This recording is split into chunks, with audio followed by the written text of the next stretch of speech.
Habakkuk chapter 1. The oracle that the prophet Habakkuk saw. O Lord, how long shall I cry for help, and you will not listen? Or cry to you violence, and you will not save? Why do you make me see wrongdoing and look at trouble?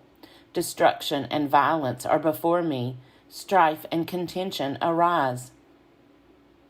So the law becomes slack, and justice never prevails. The wicked surround the righteous. Therefore judgment comes forth perverted. Look at the nations and see.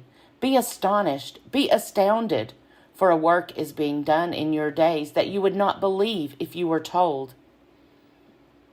For I am rousing the Chaldeans, that fierce and impetuous nation, who march through the breadth of the earth to seize dwellings not their own. Dread and fearsome are they. Their justice and dignity proceed from themselves. Their horses are swifter than leopards, more menacing than wolves at dusk. Their horses charge. Their horsemen come from far away. They fly like an eagle swift to devour. They all come for violence. With faces pressing forward, they gather captives like sand.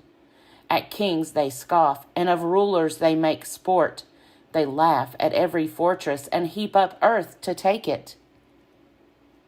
Then they sweep by like the wind. They transgress and become guilty. Their own might is their God. Are you not from of old? O Lord my God, my Holy One, you shall not die. O Lord, you have marked them for judgment, and you, O Rock, have established them for punishment. Your eyes are too pure to behold evil, and you cannot look on wrongdoing.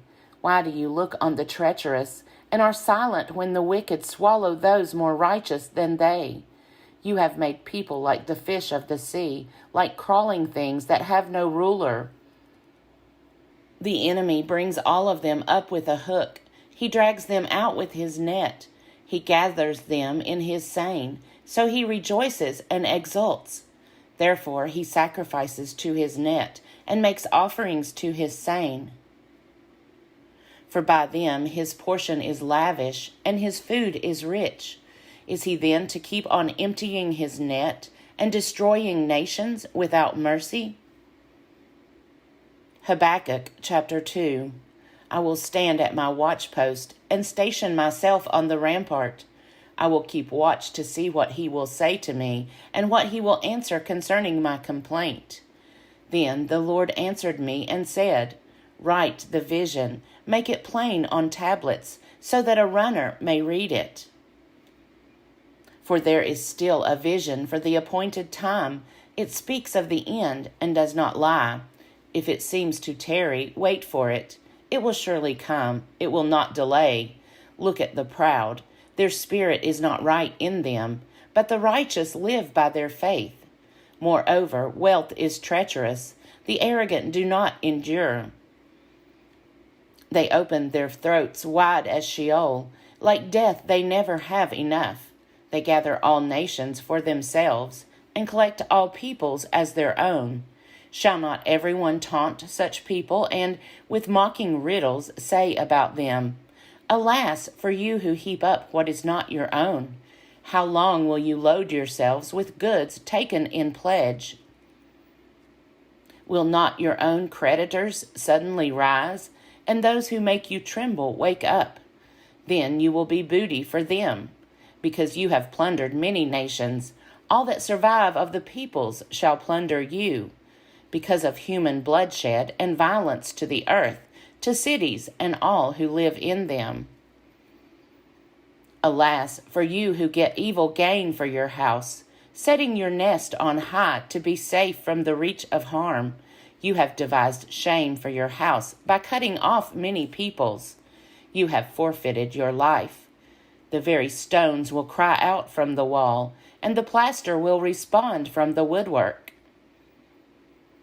Alas, for you who build a town by bloodshed and found a city on iniquity. Is it not from the Lord of hosts that peoples labor only to feed the flames, and nations weary themselves for nothing? but the earth will be filled with the knowledge of the glory of the Lord, as the waters cover the sea. Alas, for you who make your neighbors drink, pouring out your wrath until they are drunk, in order to gaze on their nakedness. You will be sated with contempt instead of glory. Drink you yourself and stagger. The cup in the Lord's right hand will come around to you, and shame will come upon your glory. For the violence done to Lebanon will overwhelm you. The destruction of the animals will terrify you. Because of human bloodshed and violence to the earth, to cities and all who live in them. What use is an idol once its maker has shaped it? A cast image, a teacher of lies. For its maker trusts in what has been made, though the product is only an idol that cannot speak. Alas, for you who say to the wood, "Wake up," to silent stone, "Rouse yourself."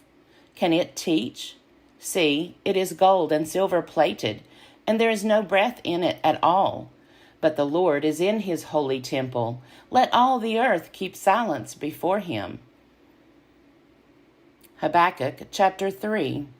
A prayer of the prophet Habakkuk, according to Shigionoth.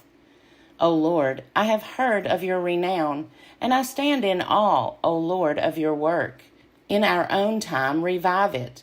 In our own time make it known. In wrath may you remember mercy. God came from Teman, the Holy One from Mount Paran. His glory covered the heavens, and the earth was full of his praise.